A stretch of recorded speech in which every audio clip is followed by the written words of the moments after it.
দেখি মেহেদি কি আমার উপর একটা মিথ্যা অপবাদ এসেছিল যে আমার জন্য সংসার ভেঙেছে। আমার জন্য আসলে কোনো সংসার ভাঙেনি। বিয়ে, বিচ্ছেদ এবং সন্তান সবকিছুই গোপন করে একের পর এক সম্পর্কে জড়িয়েছেন তিনি। রাতে বোতল পার্টি, ধর্নাঢ্য ব্যবসায়ীদের সাথে দেশ বিদেশে প্লেজার টিপস, মদ খেয়ে রাস্তায় মাতলামি, ঘুমের ওষুধ খেয়ে নিজেকে শেষ করে দেওয়ার চেষ্টা, এমনকি সাংবাদিকদের উড়িয়ে দেওয়ার হুমকি কি করেননি তিনি। বলছি ছোট পর্দার আলোচিত, সমালোচিত ও বিতর্কিত অভিনেত্রী তানজিন তিশার কথা।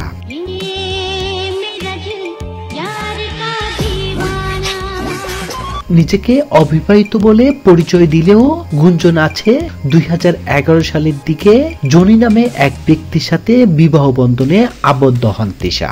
সেই সংসারে নাকি একটি পুত্র সন্তানও রয়েছে। মিডিয়ার কাজের জন্য 2016 সালে জনির সঙ্গে বিচ্ছেদ হয় তার। মিডিয়ায় আসার পর উশৃঙ্খল জীবনযাপনে অভ্যস্ত হয়ে পড়েন তিশা। নেমে পড়েন অন্যের সংসার ভাঙার মিশনে। প্রায় 6 বছর আগে একটি মিউজিক ভিডিওতে কাজ করার সুবাদে গায়ক হাবিবের কাছাকাছি আসেন তিশা। এক পর্যায়ে হাবিবের সাথে তার প্রেম হয়ে যায়, কিন্তু এক অজানা কারণে বিচ্ছেদ হয় তাদের। যা হইতে হয়ে গেছে, এখন তো দুনিয়া জানে।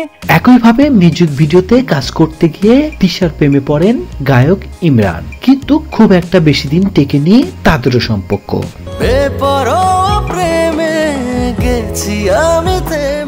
অভিনয় করতে গিয়ে একাধিক অভিনেতার প্রেমে পড়েছেন তিশা, আর সেই তালিকায় আছেন অপূর্ব, আফরান নিশো সহ একাধিক তারকারা। কিছুদিন পর পর প্রেমিক বদলান তিশা।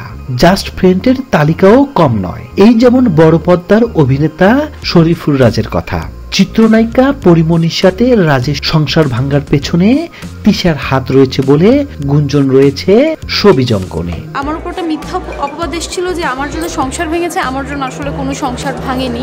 বর্তমান সময়ে ছোট পর্দার জনপ্রিয় অভিনেতা মুশফিক ফারহানের সাথে নাম জড়িয়েছেন অভিনেত্রী। প্রেম এবং সম্পর্কের টানাপোড়েন নিয়ে নিজেকে শেষ করে দেওয়ার চেষ্টায় আলোচনায় আসেন তিশা।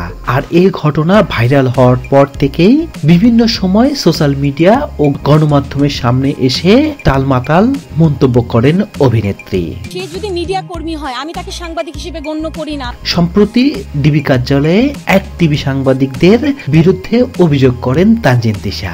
এই সময় তাকে বিভিন্ন প্রশ্ন করা হলে সাংবাদিকদের উপরে দোষ চাপান অভিনেত্রী। এমন অপেশাদার আচরণের কারণে বিনোদন সাংবাদিকরা তীব্র নিন্দা জানান।